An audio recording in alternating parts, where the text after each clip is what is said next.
के अंधेरे में।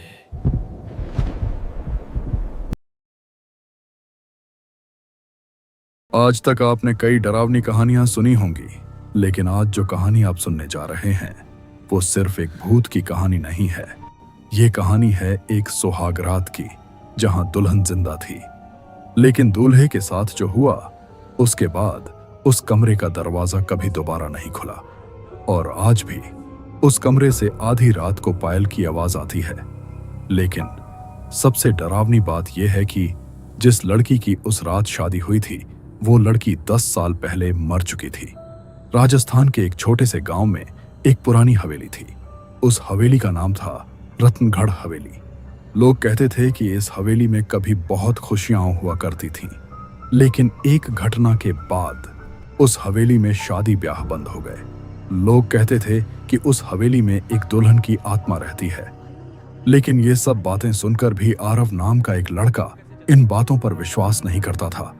आरव शहर का पढ़ा लिखा लड़का था और उसकी शादी उसी गांव की लड़की काव्या से तय हुई थी। काव्या बेहद सुंदर थी, लंबे काले बाल, गोरा चेहरा और उसकी आंखों में एक अजीब सा रहस्य छुपा रहता था। गांव के कुछ लोग आरव को बार बार समझा रहे थे, इस हवेली में शादी मत करो, लेकिन आरव ने हंसते हुए कहा, यह सब अंधविश्वास है। और फिर उसने वही किया जो उसे नहीं करना चाहिए था। उसने अपनी शादी रत्नगढ़ हवेली में ही रखने का फैसला किया। पूरा गांव रोशनी से जगमगा रहा था, ढोल नगाड़े बज रहे थे, नाच गाना चल रहा था, सब कुछ बिल्कुल सामान्य लग रहा था। लेकिन एक बूढ़ी औरत लगातार हवेली की तरफ देख रही थी। उसकी आंखों में डर था। वो बार बार खुद से बड़बड़ा रही थी, फिर से वही होने वाला है, लेकिन किसी ने उसकी बात पर ध्यान नहीं दिया। रात के करीब 12 बजे आरव और काव्या को सुहागरात के कमरे में भेज दिया गया। कमरा बेहद सुंदर सजाया गया था। फूलों की खुशबू पूरे कमरे में फैल रही थी, मोमबत्तियां जल रही थीं, लेकिन कमरे के अंदर कदम रखते ही आरव को अचानक एक ठंडी हवा महसूस हुई, जैसे कमरे का तापमान अचानक गिर गया हो। उसने दरवाजा बंद किया और काव्या की तरफ मुड़ा। काव्या पलंग पर बैठी थी, लाल जोड़े में उसका घूंघट उसके चेहरे को ढक रहा था। कमरे में अजीब सी खामोशी थी। आरव मुस्कुराया और धीरे धीरे काव्या के पास जाकर बैठ गया। उसने धीरे से कहा, अब तो घूंघट हटा दो।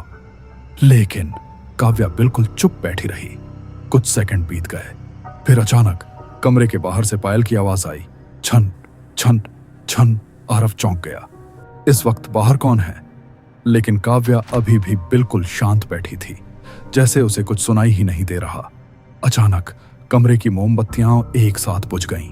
पूरा कमरा अंधेरे में डूब गया। आरव घबरा गया, ये क्या हो रहा है? लेकिन तभी अंधेरे में उसे लगा कि कोई कमरे में चल रहा है। छन छन, पायल की आवाज अब कमरे के अंदर से आ रही थी। आरव का दिल तेजी से धड़कने लगा। उसने मोबाइल की टॉर्च ऑन की और जैसे ही रोशनी पूरे कमरे में फैली, उसने देखा काव्या अभी भी पलंग पर बैठी थी, लेकिन पायल की आवाज अभी भी आ रही थी। आरव ने धीरे से पूछा, काव्या, तुम्हारी पायल बज रही है क्या? लेकिन काव्या ने कोई जवाब नहीं दिया। तभी काव्या ने धीरे धीरे अपना सिर उठाया और बहुत धीमी आवाज में बोली, तुमने मुझे बुलाया था? आरव चौंक गया। क्या? काव्या ने फिर कहा, तुमने मुझे बुलाया था, इसीलिए मैं वापस आ गई। आरव को समझ नहीं आया कि वो क्या कह रही है।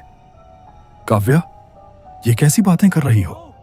लेकिन तभी काव्या ने धीरे धीरे अपना घूंघट उठाया और जैसे ही उसका चेहरा दिखाई दिया, आरव के हाथ से मोबाइल गिर गया, क्योंकि वो चेहरा काव्या का नहीं था। उसकी आंखें पूरी तरह काली थीं और उसके होंठों पर एक डरावनी मुस्कान थी। काव्या अचानक खड़ी हो गई और कमरे के एक कोने की तरफ देखने लगी, जैसे वहां कोई और खड़ा हो। फिर उसने धीमी आवाज में कहा, देखो, वो फिर आ गया है। आरव ने डरते हुए पूछा, कौन? लेकिन काव्या ने कोई जवाब नहीं दिया। अचानक कमरे का दरवाजा अपने आप धड़ाम से बंद हो गया और बाहर से किसी के हंसने की आवाज आई। तभी आरव को अचानक वो बूढ़ी औरत याद आई। उसने कहा था, इस हवेली में पहले भी एक शादी हुई थी और सुहागरात की रात दुल्हन मर गई थी। आरव का दिल जोर जोर से धड़कने लगा। उसने धीरे धीरे काव्या की तरफ देखा और पूछा, तुम कौन हो? काव्या मुस्कुराई और बोली, मैं वही हूं जिसकी सुहागरात कभी पूरी नहीं हुई। तभी आरव के पीछे से एक ठंडी आवाज आई, और आज वो सुहागरात पूरी होगी। आरव धीरे धीरे पीछे मुड़ा और जो उसने देखा उससे उसकी चीख निकल गई। दरवाजे के पास एक और दुल्हन खड़ी थी और उस दुल्हन का चेहरा बिल्कुल काव्या जैसा था, लेकिन उसकी गर्दन टेढ़ी थी और उसके कपड़ों पर खून लगा था। अगली सुबह जब लोगों ने कमरे का दरवाजा खोला तो अंदर कोई नहीं था, न आरव न काव्या। बस पलंग पर 2 जोड़ी पायल पड़ी थीं और दीवार पर खून से लिखा था, सुहागरात अभी खत्म नहीं हुई। और आज भी हर साल उसी तारीख की रात उस कमरे से पायल की आवाज आती है, छन छन छन। और लोग कहते हैं उस रात 2 दुल्हनें उस कमरे में किसी का इंतजार करती हैं। अगर इस कहानी ने आपके दिल की धड़कन तेज कर दी हो और अंधेरा आपको पहले से ज्यादा करीब महसूस होने लगा हो, तो इस वीडियो को लाइक करना मत भूलिए, क्योंकि आपका एक लाइक हमें और भी ज्यादा डरावनी, ज्यादा सच्ची कहानियां लाने की ताकत देता है। कमेंट करके जरूर बताइए इस कहानी का कौन सा हिस्सा आपको सबसे ज्यादा डरा गया, या फिर अगर आपके साथ भी कभी कुछ अनजाना घटा हो। और हाँ, सब्सक्राइब जरूर कीजिए नाइट व्हील को, क्योंकि यहां हर रात एक नया रहस्य जन्म लेता है और हर कहानी के पीछे छुपा होता है कुछ ऐसा जो आपको सोने नहीं देता।